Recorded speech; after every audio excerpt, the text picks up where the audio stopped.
Vamos lá, as questões de física agora. Ótimas questões. Também uma prova que foi com conteúdo um pouco mais, não complexo, mas bem direto, bem extenso. Vamos lá, lembrando de curtir o canal aí, a página, para a gente poder fazer umas exerções muito boas. Vamos lá, primeira de física. Uma pilha de tijolos estava sendo içada verticalmente por um guindaste, com velocidade constante de 1 metro por segundo, quando um dos tijolos, que estava mal colocado na borda da pilha, se desprendeu. A partir desse instante, esse tijolo descreveu uma trajetória vertical até o solo. Então vamos lá, estava 1 metro por segundo subindo, numa altura de 4 metros, e esse tijolinho aqui, por exemplo, foi quando ele caiu em queda livre. Beleza. Considerando a aceleração da gravidade igual a 10 metros por segundo ao quadrado, desprezando a resistência do ar, do instante em que esse tijolo se desprendeu da pilha a 4 metros de altura até tocar o solo, foi em quanto tempo? Vamos lá. Aqui, gente, a gente não pode usar a regra da queda livre, a formulinha do hgt quadrado por 2, para quem já está mais familiarizado. Pelo fato de, e quando a gente faz essa questão, a gente está assumindo que ele sai do repouso. Então, nesse caso, ele sai do repouso. Só que, olha que interessante, ele não saiu do repouso, ele estava subindo a velocidade de 1 metro por segundo. Nesse caso, a gente tem que utilizar a fórmula do sorvetão. ΔS é igual a V0t mais AT quadrado dividido por 2. Vamos lá. ΔS, quanto foi toda a altura que ele foi? Que ele caiu? 4 metros. Velocidade inicial. A velocidade inicial aqui não é 1. A velocidade inicial aqui é menos 1. Por quê? Porque se ele está com o objeto, ele está caindo, então, e a velocidade está subindo, é contrário ao movimento. Então, nesse caso, é menos 1. T mais a aceleração, logicamente, da gravidade, 10 metros por segundo ao quadrado, o tempo que a gente quer saber, dividido por 2. Então, vamos lá. 4 é igual a menos t mais 5t quadrado. Agora aqui, caímos na equação de segundo grau. Vamos reescrever para ficar melhor? Vai ficar, então, 5t quadrado menos t, o 4 passa para cá, menos 4 igual a 0. Agora aqui a gente já tem tudo que a gente pode fazer para a equação de segundo grau. Vamos lá. Delta é igual a b quadrado mais não, né? Menos 4ac. Delta é igual o b. B quadrado é menos 1, dá 1, menos 4, vezes o a, que é 5, vezes o c, que é menos 4. Delta é igual, vamos lá, 1, 4 com 5, 20, com 4, 80. Menos com menos é mais, não se esqueça, né? Menos com menos dá mais. Então, meu delta deu 81, que vai ser a raiz de 9. Vamos lá, dando sequência. Vou fazer aqui no cantinho. X é igual a menos b, menos menos 1 é 1, mais ou menos a raiz de 81, raiz de delta, que é 9, dividido por 2a. 2 vezes 5, 10. E aqui a gente faz a divisãozinha. 1 mais 9, 10. Dividido por 10 é igual a 1. 1 menos 9 é menos 8. Dividido por 10 é igual a menos 0,8. Nesse caso, a gente consegue saber que o x é 1. Beleza? Por isso que a resposta é 1 segundo, que ele demorou para cair. Poderia ter feito de outra forma? Poderia, pelo famoso soma e produto, no qual dois números que somados é menos b sobre a, o menos b é menos 1 sobre a, que é 5, que vai dar 0,2, e esses mesmos números multiplicados, ele vai dar c sobre a. C sobre a é menos 4 quintos, que dá aproximadamente não exatamente, menos 0,8. E aqui também dá os mesmos números, dá o 1 e menos 0,8. Olha que interessante, para quem quiser fazer de outra maneira. Seguindo, um semáforo de peso P está preso a duas barras metálicas por dois fios ideais 1 e 2, ambos inclinados em relação à vertical, mostrando na figura. Sendo T1 e T2, respectivamente, as intensidades das forças de trações no fio 1 e fios 2, em uma situação em que esse semáforo esteja em equilíbrio, vamos lá. Se está em equilíbrio, todas as forças se anulam. Então aqui a gente tem a força-peso, né? Vamos colocar aqui o peso aqui embaixo. Aqui a gente tem a força-peso. E aqui a gente tem que fechar o polígono. Vamos lá. Como que fica? Tração do fio 2. Tração do fio 2, a tração está sendo, vamos escrever aqui, está sendo para cá. Tração do fio 1, peraí, aqui, tração do fio 1, do fio 2 e tração do fio 1. Esses são os vetores. Então, por exemplo, o T1, ele fica assim, o tração do fio 1. Temos o peso, que é tudo para baixo, uma grande força-peso. E temos para fechar o nosso queridíssimo polígono, o T2. Então aqui, entre o T1 e o T2 temos ângulos de 90, formando assim o Pitágoras. Mas ele não pediu os números, e realmente é só analisar as questões. O T2 é igual ao peso? De forma alguma. O peso ele é bem maior. Fora. T2 é maior que o peso? Não. T1 é maior que o peso? Não. O peso é maior. Ela é hipotenusa.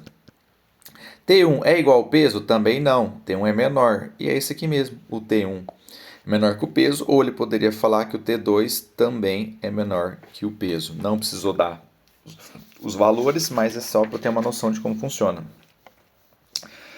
Vamos lá. Na imagem, vê-se várias bolas de sinucas coloridas na mão de um jogador de um taco. Considere que o jogador deu uma tacada na bola branca que, em seguida, colidiu com a bola vermelha. Na primeira colisão entre o taco e a bola branca, uma força aplicada pela mão do jogador sobre o taco manteve-o parado imediatamente após a colisão. Ou seja, ele bateu na bolinha branca e segurou o taco, para o taco não ir para frente junto. Beleza. Na segunda colisão, entre as bolas branca e vermelha, a resultante das forças externas ao sistema formado por essas duas bolas era nula, ou seja, ela não perdeu força. A respeito dessas colisões, na segunda colisão, a quantidade de movimento do sistema bola branca-vermelha se conservou. Perfeito! Se as forças externas foram nulas, tirando a resistência do ar, atrito e afins, o movimento do sistema se conservou. Ou seja, toda a quantidade de movimento da bola branca, quando chegou na vermelha, se dividiu. Parte ficou na branca e a outra parte ficou na vermelha. Não teve perda de energia. Já é a alternativa A. Vamos ver, por exemplo, as outras. Assim, na primeira colisão, a quantidade de movimento do sistema taco mais bola se conservou. Não se conservou, porque ele segurou o taco. Se o taco fosse junto com a bola, aí tudo bem. Por isso que essa está errada. C. Nas duas colisões, a quantidade de movimento do sistema taco mais bola branca e bola branca e vermelha se conservaram. Não. Taco e bola branca não se conservou, porque ele segurou apenas bola branca e bola vermelha. E assim todas as questões vão lidando. Na D. Nas duas colisões, a quantidade de movimentos do sistema taco mais bola e bola mais branca não se conservaram. Pelo contrário, bola branca e bola vermelha se conservou. E, na segunda colisão, a quantidade de movimento do sistema aumentou? Não, de forma alguma, não tem como aumentar. 54. Vamos aqui, um cantinho. Para a esfera, em laboratório didático, um professor abandona do repouso uma esfera do ponto A de uma pista. Essa esfera move-se apoiada em um trilho metálico, que passa pelo ponto B, ponto mais alto de um loop circular vertical, e segue sem perder contato com o trilho em algum ponto. A figura mostra a esfera nessas duas posições, sendo a energia cinética da esfera em relação ao trilho e a energia potencial gravitacional da esfera, tomando-se como referencial o ponto mais baixo do looping, e a energia mecânica, a energia mecânica da esfera desprezando a resistência do ar e o atrito do trilho, tem o que? Vamos lá. Então aqui ele fizeram um leve erro, né? Porque a parte mais baixa do trilho seria aqui, né? Não seria a parte de cima, mas tudo bem. Seguindo, ele está comparando o A com o B. O que a gente pode falar? Se não teve desprezando a resistência do ar e se desprezou o trilho, então a energia mecânica do A é exatamente igual à energia mecânica do B, porque teve conservação de tudo.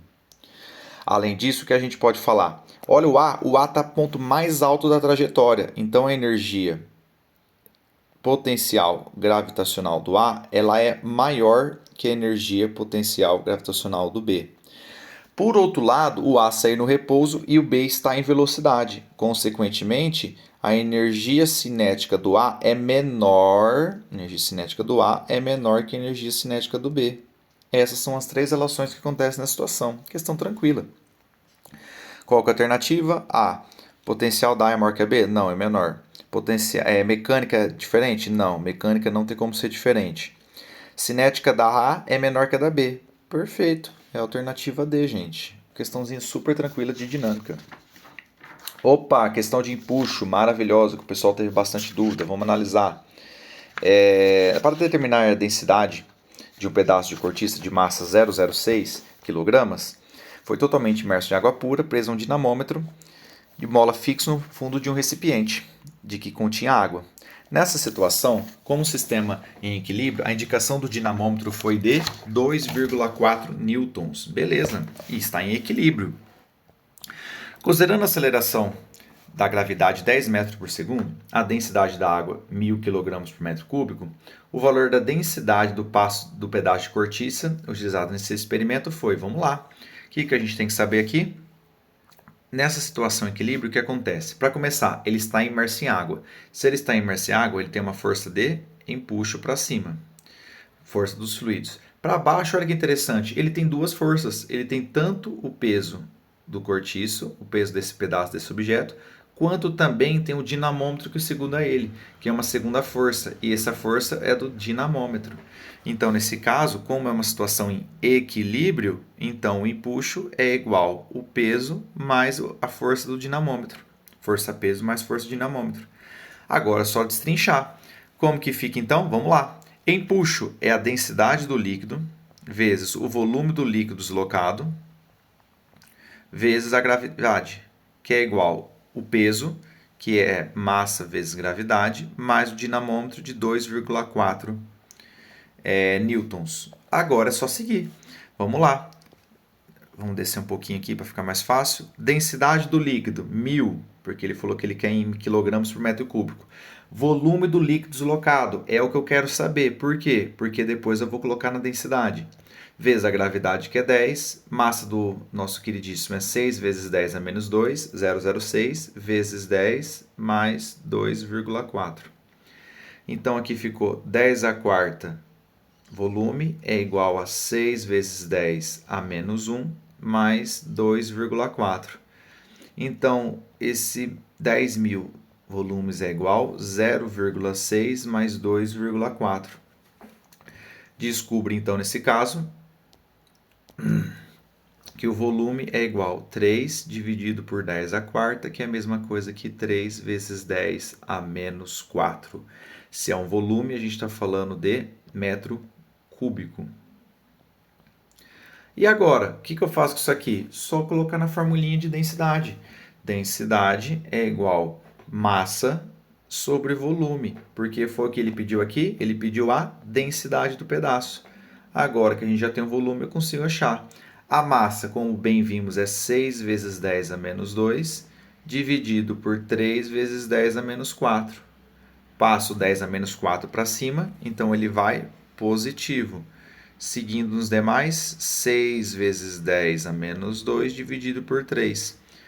Corta e corta, sobra então, vamos lá, densidade igual a 2. 10 a menos 2 vezes 10 a quarta, sobrou 10 ao quadrado. Isso dá 200 quilogramas por metro cúbico, que é a alternativa, olha só, a C. Muito bom. Seguindo, João mora em uma cidade litorânea com atividade escolar. Foi solicitado que ele estimasse a massa de ar contida na sala de sua casa. Para isso, João mediu as dimensões da sala, sendo 6 metros de comprimento, 4 metros de largura e 3 de altura. Com um termômetro, ele mediu a temperatura ambiente naquele dia, obtendo o valor de 27 graus Celsius. Lógico, né? Porque aqui a gente vai obrigatoriamente trocar por 300 Kelvin, caso seja necessário. Pequenos macetes de provas que sempre temos que resolver, sempre temos que analisar. Fazendo uma rápida pesquisa, encontrou o valor de 30 gramas por mol. Para a massa molar, para a massa molar do ar. Seguindo as orientações do seu professor, João considerou o ar como um gás ideal e adotou o valor 8 joules por mol vezes a constante, vezes Kelvin, para a constante universal dos gases. Então, energia em joules. Sabendo que o nível do mar, a pressão atmosférica é 10 a quinta newtons por metro quadrado. Perfeito. Se ele não colocou aqui no 0082 em outra unidade de medida, teria que ser aqui em ATM. Então, por isso que é newton por metro quadrado. João encontrou a massa de ar contida na sua sala, o valor de... Muito fácil. O que a gente vai usar aqui? O famoso P... Vamos fazer com uma letra corzinha preta. PV é igual a nRT. Só que aqui a gente tem uma leve mudança, por quê? É PV, como ele não deu número de mols, mas ele deu a massa molar. Ele não quer saber a massa, então é massa por massa molar, que é o número de mols, vezes R vezes T. Agora virou matemática, acabou a física e poderia muito bem ser uma conta de uma questão de química também, porque não gases ideais. Pressão, 10 a quinta. Volume não deu, mas ele sabe que o volume é quanto? O volume é igual a multiplicar todas as medidas desse paralelepípedo. 6 vezes 4 vezes 3. 6 vezes 4 é 24. 24 vezes 3 é igual... Vou colocar aqui outro macete. Por quê? Vou deixar 24 vezes 3. Vou fazer um pouquinho diferente. Volume é 24 vezes 3. Por que você vai fazer isso? Por causa dos cortes. Vamos lá. Massa é o que eu quero saber. Massa molar é de 30. A constante é 8. E a temperatura, que é 27 graus Celsius, que é a mesma coisa que 300 kelvins. Olha como ficou legal. Por quê? Só brincar de corte. Esse 0 corta com esse 0. Esse 8 desse lado eu corto com 24 aqui, sobrando 3. Vamos, antes de poluir mais, vamos ajeitar. Esse lado vai ficar então 9 vezes 10 à quinta é igual a 30m dividido por 3. Nesse caso, corta e corta agora, sobrando 10. Então fica 9 vezes 10 à quinta, que é igual a 10m. Nesse caso, vamos lá, o que a gente consegue fazer? Vamos passar dividindo. Então, vai ficar massa é igual a 9 vezes 10 à quinta dividido por 10 à primeira. Ele passa por cima como 10 a menos 1. Vai ficar 9 vezes 10 à quinta dividido por 1. Massa, então, é 9 vezes 10 à quarta. Essa é a resposta e a massa é dada em gramas. Só que, gente, a resposta está em quilograma, então a gente passa para quilograma. Como que a gente passa para quilograma? Eu quebro esse 10 à quarta em 10 à terceira vezes um 10 e o 9 que estava aqui. Então, isso vai ser, eu coloco 10 à terceira e troco por quilo, e o resto eu mantenho. Então, vai ser 90 quilogramas. Essa respostinha é a B. Questão maravilhosa também. Vamos lá. Questão: um garoto de 1,6 metros de altura está parado sobre um plano horizontal, plano vertical, e sua mão direita está a 1,2 desse espelho. A própria imagem já ajuda a gente a ilustrar. Boa! Sendo x a distância da sua mão direita até a imagem e y a altura da imagem desse garoto. O valor de x e y é, vamos lá, x a distância da sua mão direita até a sua imagem. Então vamos lá, nesse espelho plano, aqui está a mão direita e aqui está a imagem dele. Se a distância do espelho é 1,2, a distância do espelho até a imagem também é 1,2. Logo, o meu x é igual a 2,4 metros. Y é a altura da imagem, que a altura da imagem é a mesma da dele, 1,6. Então, x dividido por y é 2,4 dividido por 1,6. Dividindo por 4, aqui então vai ser 0,6 por 0,4. Isso dá um total, tirando os zeros, 6 por 4, 3 por 2, que é a mesma coisa que 1,5. Olha a relaçãozinha, questão super tranquila de óptica. 58. Nossa, esse aqui o pessoal ficou com medo, é muito tranquilo, gente. É aquele exercício que a gente fala, adote um número. Muitos professores colocam aqui e falam assim, gente, vamos colocar a relação para a gente vai chegar exatamente nessa resposta. Não, adote um número. Lembre de curtir o canal, gente. Esse exercício aqui vai ser o que mais vai ser visto nessa prova. 58. A velocidade de propagação de uma onda de uma corda densidade liminar de massa μ, quando submetida a uma força de tração T, pode ser calculado como V T dividido por U. Ele não precisava dizer. Isso já teria que ser conhecimento prévio. Considere uma corda de piano de comprimento L que foi submetida a determinada força de tração. Vibra no seu modo fundamental, emitindo uma onda sonora de frequência F0, conforme mostrou a figura.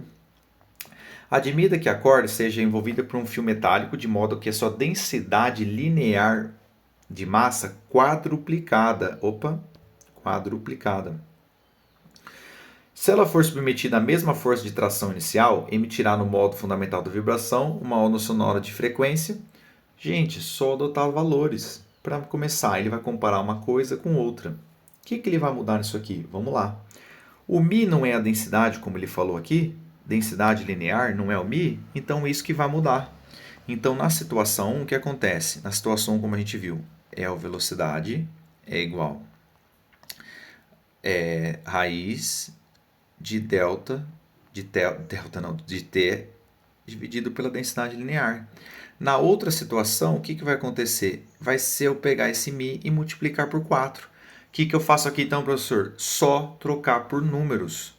Vamos tentar achar uma raiz exata. Uma raiz exata faz a raiz de 1, que é mais fácil. Então, como que eu consigo fazer aqui se é uma raiz de 1? Se a tração for 1, dividido por... Vou dividido por 1 também. Olha que interessante. Só que lembra que ele vai quadruplicar depois a massa? Então, aqui esse número vai ser... quando eu vou quadruplicar, esse número aqui de baixo, ele vai para 4. Nossa, como ele vai de 1 para 4, quadruplicada. Como ele vai de 1 para 4, aqui a raiz vai ser de 1, só que aqui vai ser a raiz de 1/4. Para não ficar difícil, olha só que interessante, eu venho, apago a tração que eu coloquei 1 inicialmente, coloco 4 também. Por quê? Porque aqui, quanto que vai ser? Aqui a tração, nesse caso, vai ser de quanto? Vai ser de raiz de 4, aí vai ser 2, fica mais fácil. E a velocidade aqui é o que eu quero saber por enquanto. Por quê? Vamos seguir a parte em preto. Velocidade, então, é raiz de 4. Velocidade é igual a 2. Mas, professor, ele pediu a frequência. Claro, V é igual lambda vezes F. Se a velocidade é 2, e eu vou falar aqui que o lambda, nesse caso nosso, que a gente está tentando saber para ficar legal, é 1. Então, nesse caso, o meu F vai ser 2 Hz. Não existe esse valor, eu sei, mas eu só adotei os valores para ficar fácil. Então, essa primeira frequência é F0. Essa F0, a F0 aqui, que a gente está descobrindo, 2 Hz. Agora a gente vem na parte de azul. Mesma coisa, V igual raiz de t sobre o μ.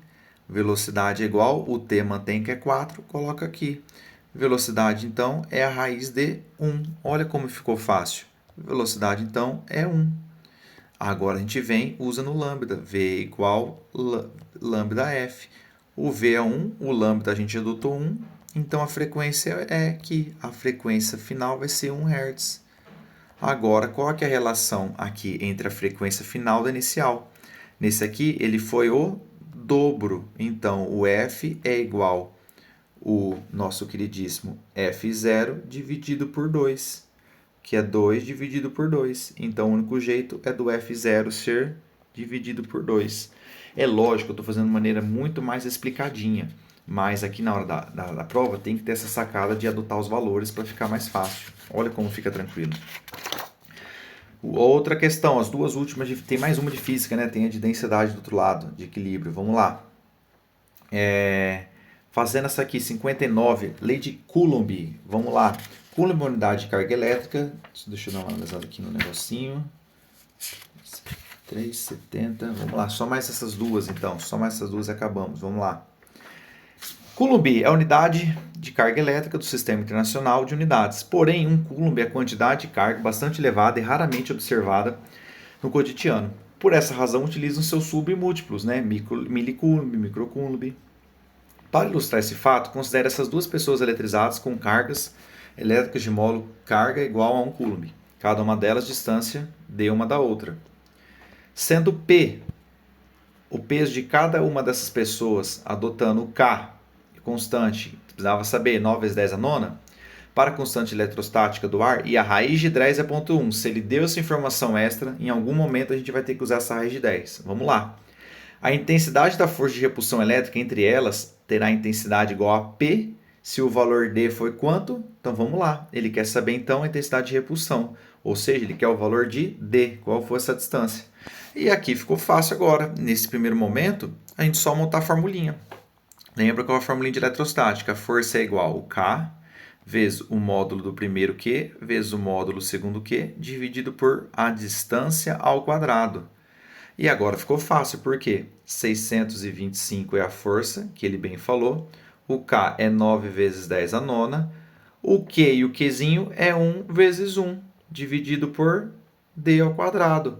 Acabou física. Agora é só matemática. Vamos melhorar isso aqui? Vamos melhorar? Então, eu passo D quadrado por um lado. 9 vezes 10 a nona, divido por 625. Olha que tranquilo. Agora é só fazer a matemática. Como eu vou fazer de uma maneira mais simplista? Eu vou ficar primeiro roubando os zeros do 10 a nona. Como assim? Isso aqui é a mesma coisa que 90 vezes 10 a oitava, dividido por 625. Agora vamos brincar com os cortes. Aqui eu divido por 5. 90 por 5 eu já sei que é 18. 625 por 5 vai ser 1, abaixa 1, 2, 2, sobra 2, 5, 125. Então, aqui por enquanto ficou 18 vezes 10 a oitava, dividido por 125. Vou roubar mais zeros. 180, agora 10 a sétima, dividido por 125. Mesma continha. 180 dividido por 5 dá 3, abaixa 3, 0, 36. Então, por enquanto, temos aqui 36 vezes 10 a sétima, agora dividindo por 5 embaixo. Então, vamos colocar aqui 125 dividido por 5. Isso aqui, logicamente, é 25. 25 aqui. Olha que beleza! Fizemos muito mais tranquilo. Agora, o que a gente faz aqui? A gente para. Por que para? Agora eu vou reescrever a equação. Porque mesmo se eu continuar dividindo, lembra que eu estou com D ao quadrado. Então, D vai ser ao quadrado 36 vezes 10 a sétima, dividido por 25.